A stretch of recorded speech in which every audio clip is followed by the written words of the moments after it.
Praise the lord. యెషయా గ్రంథం 41వ అధ్యాయము 10వ వచనంలో వాక్యం తెలియజేస్తుంది, భయపడకుము నేను నీకు తోడై ఉన్నాను అని వాక్యం తెలియజేస్తుంది. చూడండి, మానవ జీవితంలో ఎన్నో వాటి కొరకు మానవుడు భయపడుతూ ఉంటాడు కదా. మనిషి జీవితంలో ఎన్నో భయము మనిషి హృదయాన్ని భయపెడుతూ కలవరపెడుతూ ఉంటుంది. రకరకాల భయాలతో మనిషి జీవిస్తూ ఉంటాడు కదా. తన భవిష్యత్తును గురించి భయం, తన ముందు ఉన్న ఫ్యూచర్ గురించి భయం, రేపేం జరుగుతుందో అన్న భయం, కుటుంబంలో పరిస్థితులను బట్టి భయపడుతుంటారు. కొంతమంది తమ పిల్లల భవిష్యత్తులు ఎలానో అని భయపడుతుంటారు. ఆర్థిక ఇబ్బందులను బట్టి భయపడుతూ ఉంటారు. తమ ఉద్యోగ పరిస్థితులను బట్టి భయపడుతూ ఉంటారు. తమ చదువులను బట్టి భయపడుతూ ఉంటారు. తమ వ్యాధిని బట్టి భయపడుతూ ఉంటారు. కుటుంబాల్లో కష్టాలను బట్టి భయపడుతూ మనిషి హృదయంలో ఎన్నో భయాలను బట్టి తమ హృదయాల్లో భయాన్ని పెట్టుకొని భయపడుతూ జీవిస్తున్న మానవ హృదయానికి దేవుడు ఇస్తున్న చక్కటి వాగ్దానం ఏది తెలుసా?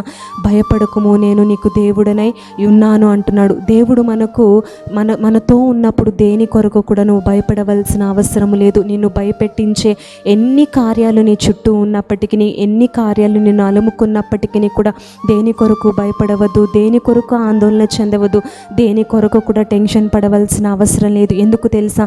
ఈ పరిశుద్ధ గ్రంథంలో 365 సార్లు భయపడకుము భయపడకుము భయపడకుము అని దేవుని యొక్క వాగ్దానాలను తెలియజేస్తున్నది అండి.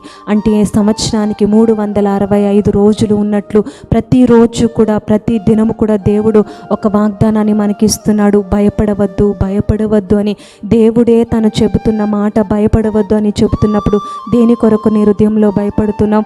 దేని కొరకు ఎక్కువగా ఆందోళన చెంది కలవరపడుతూ ఏదో ఒక దాన్ని బట్టి సంవత్సరాలు నెలల తరబడి భయపడుతూ జీవితాన్ని గడిపేస్తున్నావా? నువ్వు దేని కొరకు భయపడినా, దేని నిమిత్తం కూడా నీ హృదయంలో నువ్వు భయపడుతూ ఆందోళన పడుతూ ఉన్నా, ఈరోజు దేవుడు నీకు చక్కటి వాగ్దానాన్ని ఇస్తున్నాడు, భయపడవద్దు అని. అందుకే భక్తుడు కూడా వాక్యంలో తెలియజేస్తాడు, నాకు భయం సంభవించిన దినమున నేను నిన్ను ఆశ్రయిస్తానయ్యా అంటున్నాడు. When I am afraid I will trust in you lord అంటున్నాడు. నీకు భయం సంభవించిందా? దేవుని ఎదుట వెళ్ళు.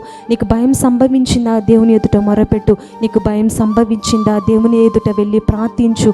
నీ కలిగిన భయములన్నిటిలో నుండి కూడా దేవుడు నిన్ను తప్పించేవాడుగా ఉంటున్నాడు. దేని కొరకు నువ్వు భయపడినా వాటన్నిటి నుండి కూడా దేవుడు నిన్ను తప్పించి విడిపించే దేవుడుగా ఉన్నాడు. ఈ కొద్ది మాటలు దేవుడు దీవించని. ఆమేన్.